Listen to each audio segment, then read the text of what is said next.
इक़रा 600 पर खोले करे असली सूरत में अची नूरी मखलूक जो सरदार 18,000 मखलूक जे सरदार सोने मोहम्मद के भाकुर पाए चवेस तो इक़रा।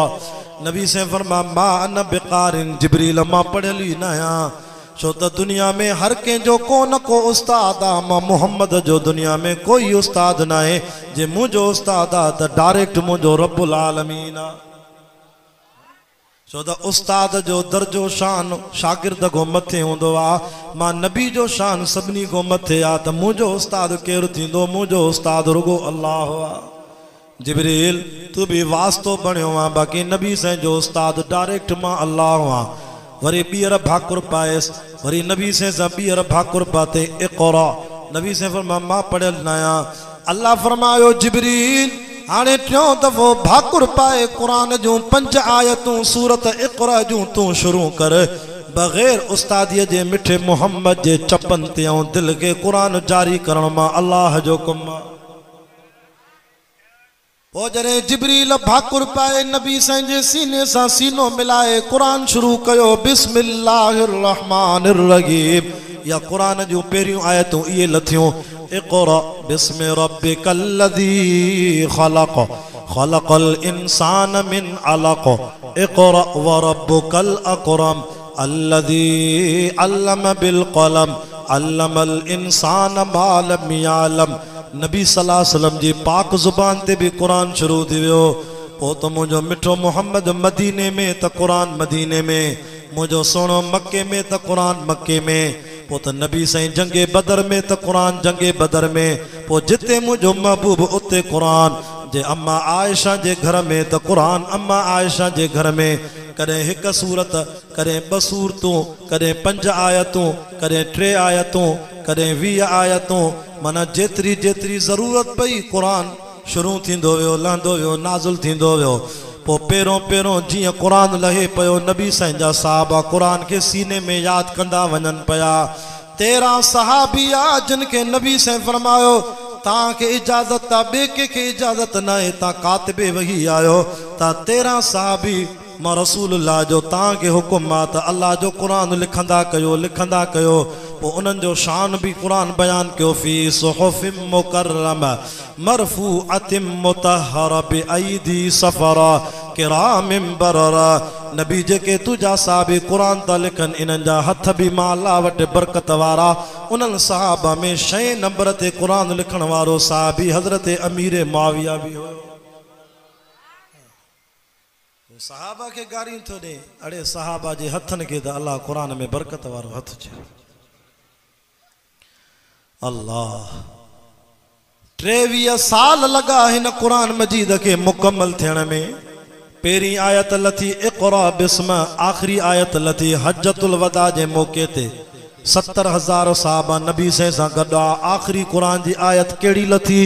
अल यौम अकमलतु लकुम दीनकुम व अतममतु अलैकुम नेमती व रज़ीतु लकुमुल इस्लाम दीना। सहाबा के खुशी थी त जो कुरान मुकम्मल थियो। जॾहिं कुरान मुकम्मल थियो सब सहाबा 70,000 सहाबा कुरान मजीद जा हाफ़िज़ थी चुका। 1.25 लाख सहाबा कुरान मजीद जा हाफ़िज़ थिया। सब सहाबा खुशी पिया कंदा जो कुरान मुकम्मल थियो आ। पर सहाबा जो सरदार अबू बकर सिद्दीक़ आ, वॾो वॾो आशिक़े रसूल आ, कुंड में रोए पियो। हज़रत उमर तो चवेस अबू बकर जो रोवण जो ॾींहुं न आहे, अॼु ख़ुशीअ जो ॾींहुं आ, कुरान मुकम्मल थियो आ। सिद्दीक़ जो जवाब ॿुधाए सोन जे अखरनि सां लिखण जहिड़ो आ। चवेस तो उमर खुशी मांखे भी आ त कुरान मुकम्मल थियो आ, पर ॾुख इन करे आ जो मुंहिंजो महबूब सां को ॼाण जुदा थी वियो। यो इशारो आ त कुरान मुकम्मल थियो, हाणे महबूब खे अल्लाह पाण ॾे घुराईंदो। वॾी वॾो आशिक़ रसूल अबू बकर सिद्दीक़। ओ कुरान भला इहो भी त ॿुधाए तूं कहिड़े महीने में आहीं? चए तो शहरु रमज़ान अल्लज़ी उनज़िल फ़ीहिल कुरान। कुरान तो चे मां रमज़ान में, रमज़ान कुरान में। तॾहिं त रमज़ान जे महीने में असांजी मस्जिदुनि में मेराबनि में हाफ़िज़नि जो आवाज़ गूंजदो आहे, ख़त्म पढ़ाईंदा आहिनि। ओ कुरान तू केड़ी रात में आयो आ? चे तो इन्ना अनज़लनाहु फी लैलतिल क़द्र। लैलतुल क़द्र जेका 1000 महीनन को भली रात मां उन में आयो आ कुरान तो के खणी केर आयो दुनिया में चे तो नज़ल बिहिर रूहुल अमीन बाके खणी अचण वारो मलाइको नूरी मखलूक जो सरदार जिब्रील आ। जिब्रील मक्के मदीने में कुरान खणी आयो पर पन्ने आकिल में सिंध में केर कुरान खणी आयो केर खणी आयो पुछूं कुरान को कुरान शिकारपुर में केर कुरान तो के खणी आयो सखर में तो के केर खणी आयो बलोचिस्तान में पाकिस्तान में पेशावर में सरहद में गिलगित में कुरान तो के सरहद में बलोचिस्तान में केर खणी आयो कुरान तो चे लिल फुकराइल मुहाजिरीन अल्लज़ीना उखरिजू मिन दियारिहिम व अमवालिहिम मुखे खणी अचण वारा नबी जा सहाबा जेके पंहिंजा घर छॾे आया वतन छॾे आया मको मदीनो छॾे आया बार बच्चा छॾे आया खजन जा बाग छॾे आया पोइ बि मुहर्रम में अहिड़नि खे गारियूं था ॾियो जेके तूं असां वटि क़ुरान खणी पहुता जो तव्हांजो ज़िलो सखर सखर जे भरिसां जहानो स्टाप आहे उते महबूब ॻोठ जो क़ब्रिस्तान थी वञी दीदार करे आ नबी जा 3 साहबी इते बि सुता पिया जी एॾे पेशावर में वञो त बाबा असहाब जे नाले सां क़ब्रिस्तान आहे उते बि पेशावर जा तबलीगी ॿुधाइनि पिया त 70 साहबा नबी साईं जा इते बि सुता पिया कुरान बलोचिस्तान में भी साहबा खणी आया मां कराची को 300 किलोमीटर परे लसबेले में वाइज ते वियम चयो साईं हिते भी पंजगूर जो इलाको आहे शाह साहब हिते भी नबी साईं जा 5 साहबी सुता पिया अरे कराची को मथे ज़िले ठट्टे में मां वाइज ते वियम उते भी दोस्तन जो साईं शाह साहब सही था चो हिते भी मकली जो क़ब्रिस्तान आ हिते भी नबी साईं जा यार साहबी सुता पिया तरी त साईं मौलाना अब्दुल्ला शाह बुखारी रहमतुल्लाह अलैह बचल शामियाणी वारो साईं अब्दुल्ला शाह कुरान मथे ते रखी चवंदो अड़े सहाबा के न गलाए जेके सहाबा नथा वणन उनके कुरान भी न वणंदो छो त कुरान जा रावी तू असां वटि पहुचाइण वारा सहाबा जेके सहाबा नथा वणन त वो कुरान के हथ ही न लाईंदो वो कुरान कीअं उनखे मञींदो कुरान के उहो मञींदो जेके नबी जे यारनि खे मञींदो साहब चवे तो रुगो 5 बचा बाकी सब फिरी विया अरे कुरान छा तो चवे उलाइक हुम सादिकून सब सच्चा इन्नल लज़ीना आमनू व हाजरू व जाहदू फी सबीलिल्लाह तवज्जो को 10 मिनट बचा वल्लज़ीना आवू व नसरू उलाइक हुमुल मोमिनून हक्का कुरान तो चे सब मोमिन हा पक्का उलाइक हुमुर राशिदून सब हिदायत वारा हा वसाबिकून अल अव्वलून मिनल मुहाजिरीन वल अंसार नबी संजा साहब बटोला होया हिकड़ा मुहाजिर हा ॿिया अंसारी आ वल्लज़ीन तबऊहुम बिइहसान 3 सहाबा जे तरीक़े ते हलण वारा कुरान तू बुधाए त हिननि जो अखियूं खुलन सहाबा जा आशिक थियन कुरान सहाबा जी जाइ काथे आ चे तो व अअद लहुम जन्नात काथे आ सहाबा जी जाइ जन्नत में या अल्लाह सहाबा के केड़ी जन्नत ॾींदे चे तो तजरी मिन तहतिहल अनहार जंहिंजे चौधारी नहरूं हलन थियूं या अल्लाह घणा साल जन्नत में रहींदे सहाबा के चे तो खालिदीन फीहा अबदा जेके वेंदा जन्नत में उहे निकिरदा ई न जुमे जुमे ते मां अल्लाह जो दीदार थींदो 80 साल जन्नत में वरी उम्र वधाए छॾींदो मां दुआ कयो त अल्लाह से ता असां के भी सहाबा जे कदमन में कदे कुंड में जगह नसीब कराए अल्लाह नबी साईं जी मजलिस सा जागो था मुझे साईं जी मजलिस सा मक्के जा भोतार आया काफर आया सरदार नबी साईं के चवण लगा असां तो सा गालियूं कंदासे जे तुझी गाल दिल के लगी त तोते कलमो पढ़दासे नबी साईं उम्मत ते हरीसा नबी जी दिल चयो मौला अज भलो ॾींहुं आहे भोतार वॾेरा सुधरी वञनि त पोइ रैयत भी सुधरी वेंदी हीअं आहे न क़ौम जा वॾेरा सुधरी वञनि त रैयत भी सुधरी वेंदी अल्लाह जे रसूल चयो वॾेरनि खे भोतारनि खे अचो मूं सां ॻाल्हियूं कयो वॾेरनि भोतारनि चयो असांजो हिकिड़ो शर्त आहे पोइ तोसां ॻाल्हियूं कंदासीं कहिड़ो हे जेके तुंहिंजी मजलिस में वेठा आहिनि तुंहिंजा सहाबा ये गरीबन इन्हनि के पेरनि में जुती भी कोने के पुठीअ ते कपिड़ो भी कोने असां काटन जे वगे वारा असां उच्चा वॾेरा माण्हू हिननि गरीबनि सां नथा ठहूं हिननि खे उथार पोतो सां ॻाल्हियूं कंदासीं इन्हनि ग़रीबनि खे उथार। अञा अल्लाह जे नबीअ फ़ैसिलो ई न कयो, ईअं दिलि में रुगो इरादो कयईं त भला हे त हूअं ई मुंहिंजा परवाना आहिनि, जेकॾहिं सहाबा खे चवंदुमि त झट जे लाइ उथी वेंदा, छो त मां नबी उम्मत हरी सां अलाह करे छल वॾेरा सुधरनि त मां मुहम्मद जो दीन वधी वेंदो, हिननि खे ॾुख न थींदो। पर अञा नबी ज़ुबान ते फ़ैसिलो न आंदो। अल्लाह जिब्रील खे चयो जल्दी कर, मां रब थो फ़ैसिलो कयां। जिब्रील लही आयो, क़ुरान खणी आयो। नबी साईं रे इहा आयत लथी क़ुरान जी, ख़बरदार नबी हे कहिड़ो फ़ैसिलो थो करे, वला ततुरदिल लदीन यदऊन रब्बहुम बिल गदाति वल अशी, हिननि ग़रीबनि खे उथारे थो जेके सुबुह शाम मां अलाह खे यादि कंदा आहिनि। वला ततुरदिल लदीन, ख़बरदार नबी हिननि खे न तड़जाए,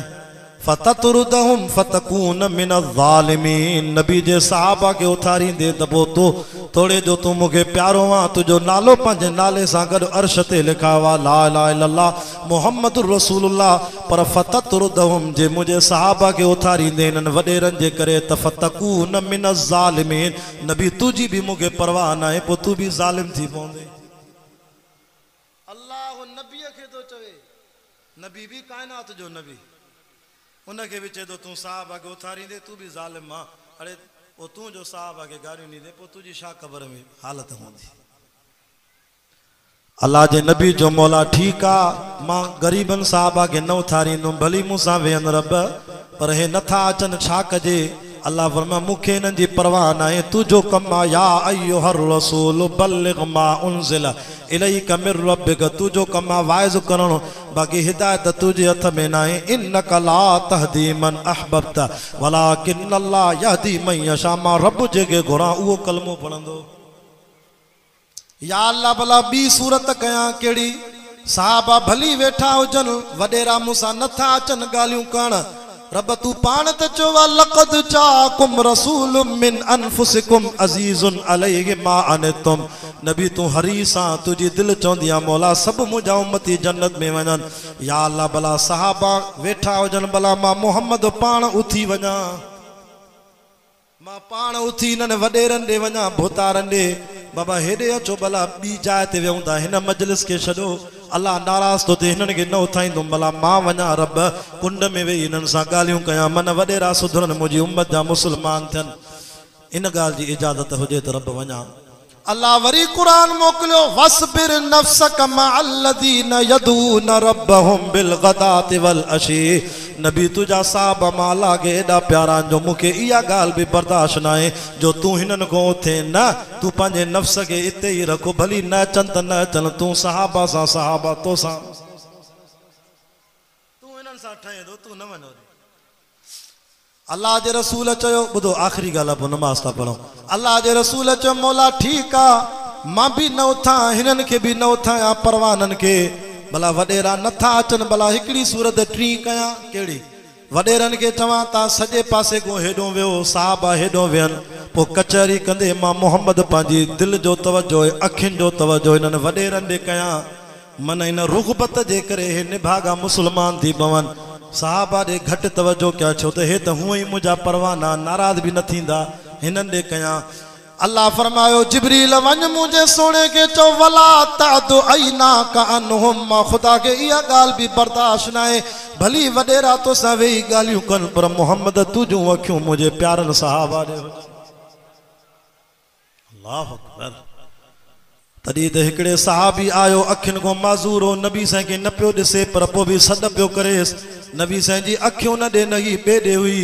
अल्लाह बर्दाश्त न कयो, रब क़ुरान मोकिलियो, अबस वतवल्ला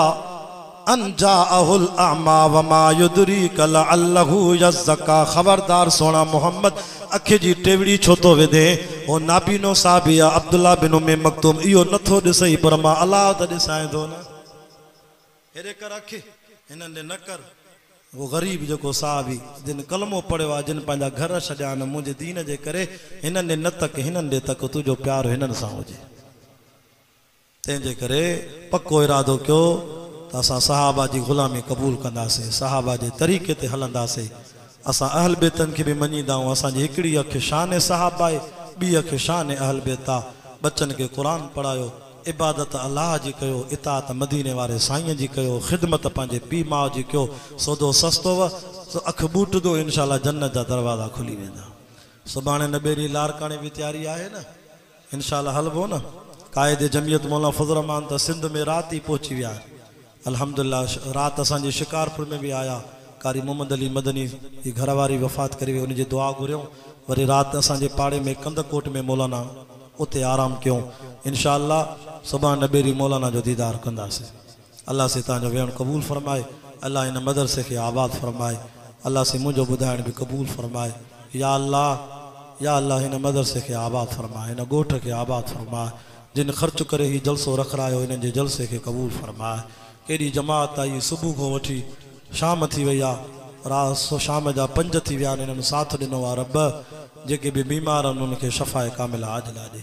जेके अस्पतालुनि में आहिनि घरनि में अल्लाह उन्हनि खे भी शफ़ा अता फरमाए असां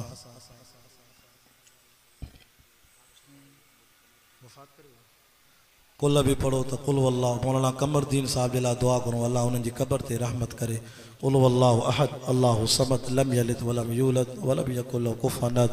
ए अल्लाह हज़रत मौलाना साईं कमरदीन साहब रहमतुल्लाह अलैहि अल्लाह उन्हनि जी क़ब्र ते रहमत फरमाए ए कुल जो सवाब जलसे जो सवाब उन्हनि जी दर्जा जी बुलंदी फरमाए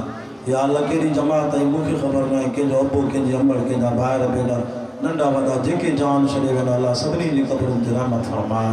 उस्तादनि जी महिनत क़बूल फरमाए सभिनी जे बच्चनि जे सीने में क़ुरान हदीस जी दौलत नसीब फरमाए असांखे जिस्मानी रूहानी बीमारियुनि खां शफ़ा अता फरमाए आख़िरी वक़्त हुजे असांजो भी जॾहिं मौत अचे त ख़ात्मो कलमे ईमान सां नसीब फरमाए